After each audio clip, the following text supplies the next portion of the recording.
Praise the lord. ఈరోజు దేవుని వాగ్దానము, ఇదిగో మీకు ఒక మర్మము తెలుపుచున్నాను.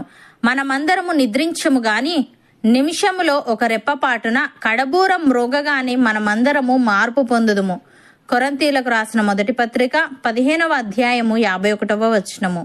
సహోదరి సహోదరులారా, మునుపటి వచనాలలో పౌలు పునరుత్థానం గురించి వివరించాడు. దానికి గాను ఒక విత్తనం నాటబడి తర్వాత క్రొత్తగా పెరగడం యొక్క ఉదాహరణను ఉపయోగించాడు. ఈ వచనంలో పౌలు ఒక మర్మాన్ని తెలియజేస్తున్నాడు. ఇది గతంలో దాచబడినది లేదా తెలియనిది, కానీ ఇప్పుడు ఇది వెల్లడి చేయబడింది. ఈ మర్మం పునరుత్థాన సమయంలో విశ్వాసులు అనుభవించే మార్పును సూచిస్తుంది. పౌలు ఇక్కడ మనమందరము నిద్రించము గాని అని అన్నాడు. బైబిల్లో నిద్రించుట అనేది శారీరక మరణాన్ని సూచిస్తుంది. ఉదాహరణకు యేసయ్య లాజరు మరణించినప్పుడు అతడు నిద్రించుచున్నాడు అని అన్నాడు, కానీ యేసయ్య అతన్ని మళ్లీ లేపాడు. ఇక్కడ మనమందరము నిద్రించము అంటే దేవుని రాకడ సమయంలో విశ్వాసులు ఇంకా బ్రతికే ఉంటారు. యేసుక్రీస్తు మధ్యాకాశంలోనికి వచ్చినప్పుడు విశ్వాసులంతా మరణించరు గాని రెప్పపాటులో మార్పు చెంది ఆయనతో కూడా ఉండుటకు కొనిపోబడతారు. ఇది భవిష్యత్తులో ఖచ్చితంగా జరగబోయే విషయం. ఏ క్షణమైనా ఇది జరగవచ్చు. అందుకే మనము సిద్ధంగా ఉండాలి.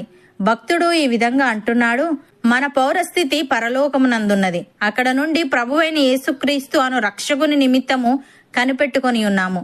సమస్తమును తనకు లోబరుచుకొనజాలిన శక్తిని బట్టి ఆయన మన దీన శరీరమును తన మహిమగల శరీరమునకు సమరూపము గల దానిగా మార్చును అని.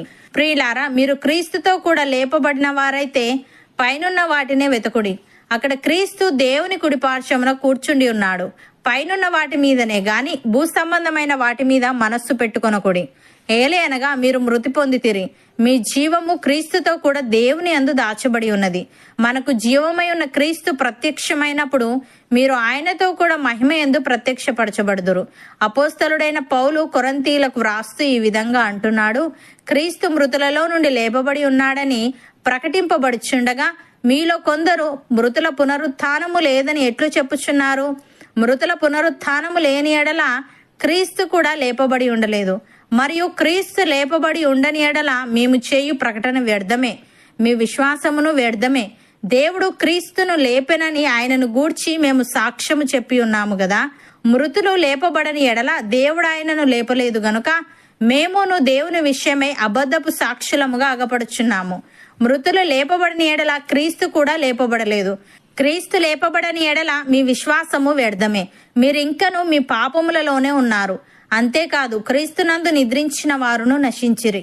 ఈ జీవిత కాలము మట్టుకే మనము క్రీస్తునందు నిరీక్షించు వారమైన ఎడల మనుష్యులందరికంటే దౌర్భాగ్యులమై ఉందుము. ఇప్పుడైతే నిద్రించిన వారిలో ప్రథమ ఫలముగా క్రీస్తు మృతులలో నుండి లేపబడి ఉన్నాడు అని. సహోదరి సహోదరులారా, క్రీస్తు యేసులోనికి బాప్తిస్మము పొందిన మనమందరము ఆయన మరణములోనికి బాప్తిస్మము పొందితిమని మీరెరుగరా?